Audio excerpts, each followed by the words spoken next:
No. Good. All right, let's move it along here. Number 3, the ultimate gamble, Christian Watson. All right, there's no more high-risk, high-reward player on this list than wide receiver Christian Watson, and it creates a truly tough situation for the front office. The reality is simple. When Christian Watson's on the field, the Packers' offense is different. It's more explosive, it's faster, and it's a nightmare for opposing defenses. That combination of size and speed is a rare commodity, but the unavoidable issue has been his availability.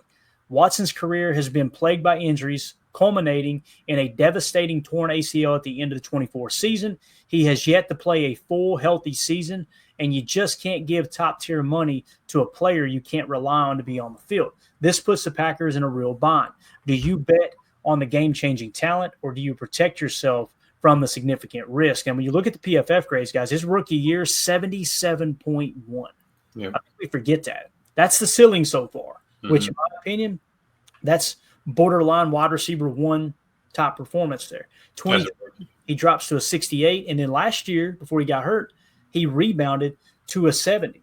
So what you're looking at is, I mean, that's a pretty consistent grade there when you think about it. So verdict, I said patch deal. Let me explain. A massive contract right now is just too big of a gamble until Watson proves he can return from the ACL with no limitations. The logical path forward is a short-term, incentive-laden prove-it deal. It gives Watson a chance to prove he can stay healthy and reestablish his market value while giving the Packers some much-needed financial protection. If Watson picks up right where he left off in 24, averaging 21.4 yards per reception, that was second best in the entire NFL, only behind Alec Pierce, then he is worthy of number 1 wide receiver cash. The goal would be to lock him up as soon, and I mean as soon as they have answers to the knee questions to minimize overall cost. So for me, it's real simple. You'd like to wait until he returns, get 2 or 3 games under his belt, and you go, he ain't missing a lick. Let's get this deal done. You know, I just don't know if it's going to be that easy, because from Christian's side, from his camp, Tim, if the dominoes fall that way, he's going to go, okay, I know I'm good to go, and I'm about to break the bank on the open market. So it's not like he's just going to go, I love Green Bay. Here, I'll take less money, right? He's got bills to pay too. Emilio knows all about that, being married now. But go ahead. No, seriously, I agree 100% with this verdict here, Clay. I think this is it's spot on, and I do think there's a soft spot in Scoot's heart for Green Bay, obviously, being that we drafted him, and he loves playing here. But yeah, at the end of the day, it's a business, right? And you want to get your money, but he also knows that he has to prove it, right? He's coming off of a serious injury, major injury. So I'm with you, Clay. Hopefully he's back sooner than later. He's already looks like he's ahead of schedule.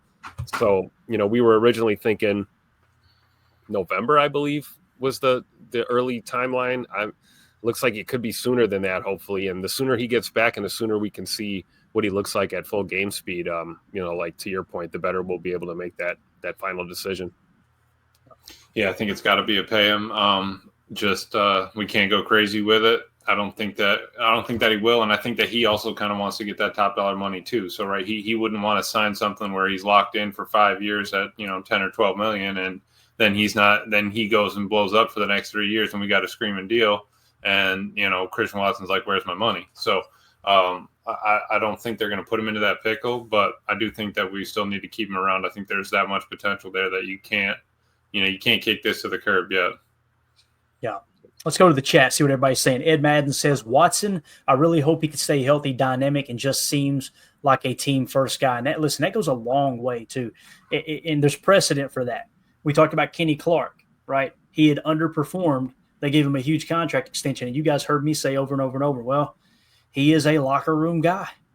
That stuff matters. We can't sit here and pretend this isn't Madden where it's okay. No, his rating is 1 point less, so I'm going with the higher guy. No. You're talking about personalities. You're talking about a locker room full of all types of different personalities, egos, not necessarily in a bad way, ultra competitive. You need those glue guys. You need those guys to help hold the locker room together for sure. 2-0 for this says, don't tell Minnesota Vikings GM you can't pay unreliable players top dollar. He's doing it all the time, ain't he? I'm eager to see how the Vikings do this year, man, because the way they're talking about J.J. McCarthy, like, if he falls flat on his face, oh, my gosh, it's going to be lovely. Soder says, hey, Watson didn't have a hamstring in 24. I can't tell if you're being sarcastic or not, Soder, there with the text, but it's true. that was a real issue, and they got it straightened out. Yep. Blake B says, "Give me Scoot on a prove it deal in 26 and pay him the next year if he balls out." That Blake, if he would agree to that, I'm completely on board. I think you guys probably are too, right? Yeah. Like that would be best. Keyword if he would agree to it, right? Yeah. 2 over this says, after seeing 22's practice tape talking about Matthew Golden, the thought of Watson and Doubs on the same line is electric. And see, I see it a little bit different 2 over this. What I want to see is Watson, Golden, and Reed together. I think that's going to be must-see TV there. Must-see TV. Rod in the chat says, "Hello, Christian. Would hate to see him leave, but like Ja, availability is key." Rod, you're 100% spot on, man. I mean, it's a real. Goody's got to be looking to the future, thinking, oh yeah, he doesn't want to go through this again with anybody, right? Mm-hmm. All right. He's got to be looking right now at that roster and going, all right, if we hit on Golden, we hit on Savion, we got Wicks for 2 more years. We've seen what Wicks can do his rookie year. You got Jaden Reed under contract for 3 years. Like, he's looking at it in those terms. So he's probably going to go to Watson with a 1-year prove it deal or a low overall number. Probably give him 2 options. Here's a 4-year extension with way less guaranteed money to protect us if the knee isn't healthy, or a 1-year prove it deal to get him back. And let's find out if it makes sense. Now, there's a little bit of precedent for that too. If you guys will remember, that's how they did Jordan Love. Jordan Love did the team a favor when he signed that 1-year extension. That's very true. So there's a little bit of precedent there. Solder says Watson, Golden, and Williams. Williams give them so much speed at wide receiver, flexibility that they have not had in forever at wide receiver in those 3. Couldn't agree more. Could not agree more. Anything else on Watson, boys? No. All right. Need speed. Pay him. We're going to move it along. We're going to move it along to the next guy. But before we do, that's going to do it for hour 1. For those of you who are listening on the podcast, we appreciate you more than you know. We'll see you on the other side for hour 2. We're going to get into number 3 on maybe number 4 on this list. See, I'm from Kentucky, man. I can't count, but we'll see you on the other side. We appreciate you. For those of you listening on the pod, welcome into hour 2. Not sure why you're here, but we appreciate you. All right, moving along to number 4 on the list, Mr. Reliable, kinda, Romeo Doubs. Okay, so Romeo Doubs. I just caught the ball. Now we get to the other receiver from that 22 draft class, Romeo Doubs. In a lot of ways, Doubs is the antithesis of Christian Watson.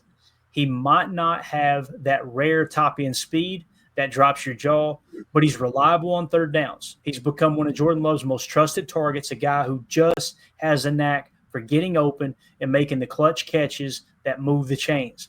He's now heading into the final year of that 4-year rookie deal he signed in 22. The discussion around Doubs isn't about his talent. It's about his ceiling, availability, having dealt with concussions and a suspension, and how much you pay a rock-solid but maybe not game-breaking number 2 or 3 receiver, especially in a deep receiver room. But in the NFL, availability and trust are valuable skills in their own right. So PFF-wise, Romeo Doubs, since he came in the league, 62, 73, 69. Pretty solid PFF grades. Now, he doesn't have the traits that Christian Watson has, obviously. He's more of your boundary X that can play in a phone booth. He's not going to stretch the defense much. He'll make contested catches. And we can't overlook the fact that he did get suspended, right? And he had 2 concussions last year. That's going to play a role in this whole decision as well. So when I looked at the calculated market value, here are his comps. Now, listen to the names and tell me if you want to sign Romeo Doubs to, basically what it comes down to is, would you be willing to sign one of these players instead of Romeo Doubs? Because that's what the comps are saying his value is at, $11.9 million. The comps are Alan Lazard, Gabriel Davis, A.J. Osborne, and Christian Kirk. All right. They all got 4-year, $44 million, 3-year, $39 million, 1-year, $4 million for KJ Osborne. That's a steal right there. 4 years, $72 million for Christian Kirk. All right. Statistical comparisons. If you're sitting there thinking, no, Doubs way better than those guys, this is why we came up with the comps. Okay. Game played percentage. Alan Lazard, 88, Gabriel Davis, 96, KJ Osborne, 97, Christian Kirk, 93, an average of 94. Receiving targets per game, all right? Their 4 average came out to 5.41 receiving targets per game. Receptions per game, their average came out to 339. Receiving yards per game, their average came out to 45.1. Receiving touchdowns per game, 0.38. Yak per game, 13.4. Drops per game, 0.26. And rating of 65.08. Now, when you look at Dobby, game play percentage is about 6% lower than the 4-player average, right? So that's a minus 6.1 net loss there. Receiving targets per game, he's slightly better at a 5.6 as opposed to a 5.4. He's slightly better in receptions per game at 3.5 rather than 3.9. Receiving yards per game, he is at 42.5. They were at 45.1, so he loses roughly 6% there. Receiving touchdowns per game, he's at a 0.40. They're at a 0.38, so he gains a little bit. Yaks per game, he loses a little bit. Actually, he loses a lot, a minus 30.8 there with only 9.3 yak per game, and their average is 13.4. Drops per game, he's at 0.33. They're at 0.26.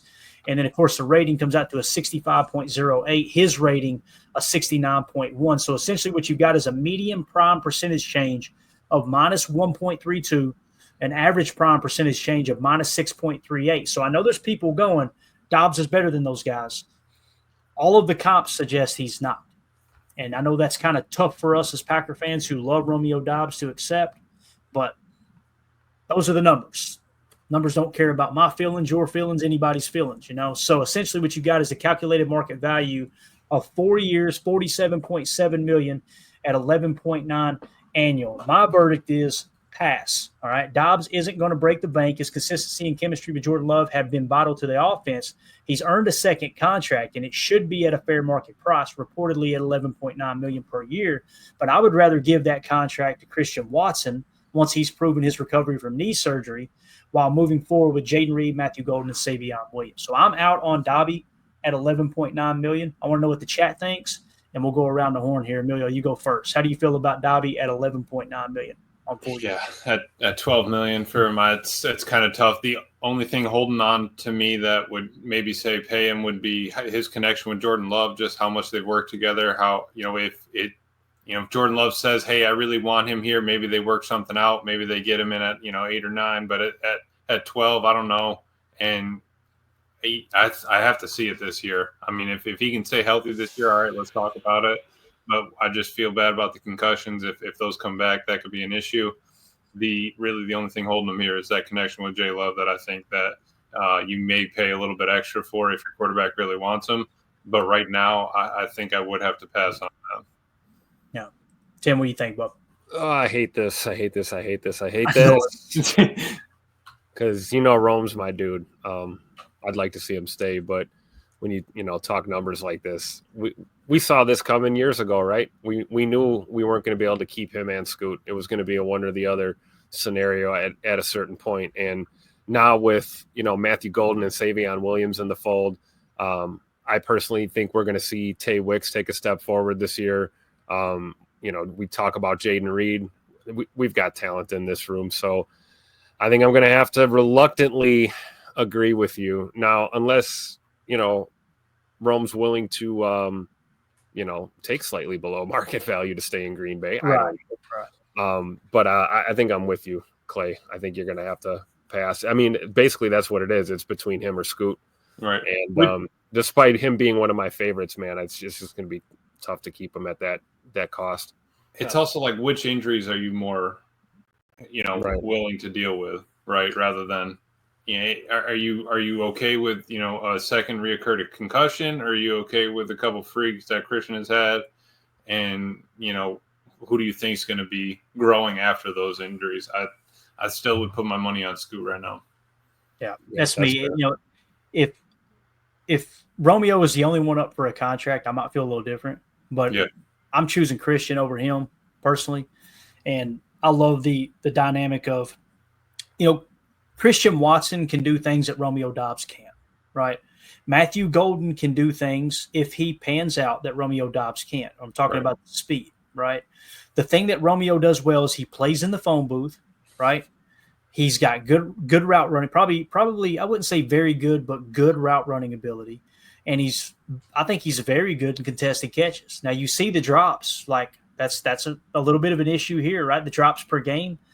compared to those other players that we were all rolling our eyes at, Alan Lazard, Gabriel Davis, KJ Osborne, and Christian Kirk. I mean, none of us are going, wow, those are great players. Right. The reality is Romeo Doubs had a bigger drop issue than those guys on average. You know, that's what the numbers suggest. Now, depending on where you get the numbers from, but you guys get the gist, right? So for me, it's press into Christian Watson, give him the deal, let Romeo walk. I want to see Christian Watson. I want to see Jaden Reed. I want to see Matthew Golden on the field, and then you let Tay Wicks and Savion battle it out for that backup F, backup X. And, of course, Z, you can move those starters around a little bit, kind of fill that role. So 2-0 for this in the chat says, Doubs is my favorite player on the roster, not named Jordan Love. Tim, I could feel the anxiety in your sigh because we both love Romeo Doubs. I love the quiet type like that. Like the dude is kind of a little bit awkward where it's like you could tell he's not comfortable around people. I would much rather have that than someone who's just always out there in front of a microphone trying to give somebody a soundbite, you know? So true. And he's a total pro when he's inside the facility, man. Real good work ethic, laser focused. And you see him come out of his shell a little bit. If you guys make it up to camp this year, you keep your eye on 87. I mean, when he's out there with his teammates, it's a whole different story. Yeah, you're right. He's not the most boisterous guy or whatever, and he's pretty shy when he's off the field. But when you see him doing his thing, man, there's a lot of reasons to respect him. And it's sad. He is one of my favorite receivers on this team, but it is a business at this level, and tough choices have to be made. And I think we might be right with this one. It might be time to move on. There you go. Blake B in the chat says concussions with Rome scare me, as do they with me, man. United Bates, I'm a Dobbs fanboy, so got to support him, LOL. So Bates is right there with us, Tim. Ed Madden, Dobbs has reliable hands and chemistry with Love. That chemistry is a real thing. There's no two ways about that. Like I said, that's what's hanging me up. And the other, looking at Alan Lazard, Christian Watson can step down into the wing and dig him out. Like Lazard, we don't see Dobbs doing that all the time. Right. Not that he can't, but it's just not something that we ask him to do. He just doesn't have the body for it. Right. Rod in the chat says, I personally like Dobbs. Mr. Reliability is 100% accurate. He's not speedy, but he catches everything. Concussions and his personal problems are concerning, though. Great number 2 at best. And again, it's one of those things where you'll overpay for great. You won't overpay for good, but overpaying for great is talking about a number 1 receiver, right? A great number 2 is a good number 1, or maybe even above average number 1. You don't want to overpay for that, So I think that was very well said there. Rod in the chat, we hit that one right. Deadfish says, I'm with Dobbs against the players you listed, but we are deep at wide receivers, so we may want to let him go. It does feel like we got a little bit of depth in that wide receiver room. Solder says, love Dobbs, but I don't want anything to do with the concussion history. In the end, it's still a game played for entertainment. Yeah, it's going to be tough for him because, listen, last year he got the escalator where he made over $3 million. But I'm not going to sit here and pretend like, he's set for life now. You know what I mean? Like you want to see yourself get that second contract. So whether he's in Green Bay or not, I think Dobby's going to chase that second contract, at least get one more deal. And if the concussions continue to happen, then he's going to walk away, I would imagine. Blake B says someone else will give Rome 12 per. I completely agree. Someone else gave Christian. Probably Pittsburgh. Yeah, what did they give Christian Kirk? 4 years, $72 million, $18 million average, right? Gabriel Davis, which I think Gabriel Davis is a good receiver, me personally. I believe he is. But that Christian Kirk, if somebody's willing to give Christian Kirk that kind of money, somebody will give Romeo 12 per. There's no doubt about it. And then Blake B says, just got to enjoy 25 while we have all these guys around. Hope it's an epic season. That's another thing too, guys, is you're going to get these guys at their best.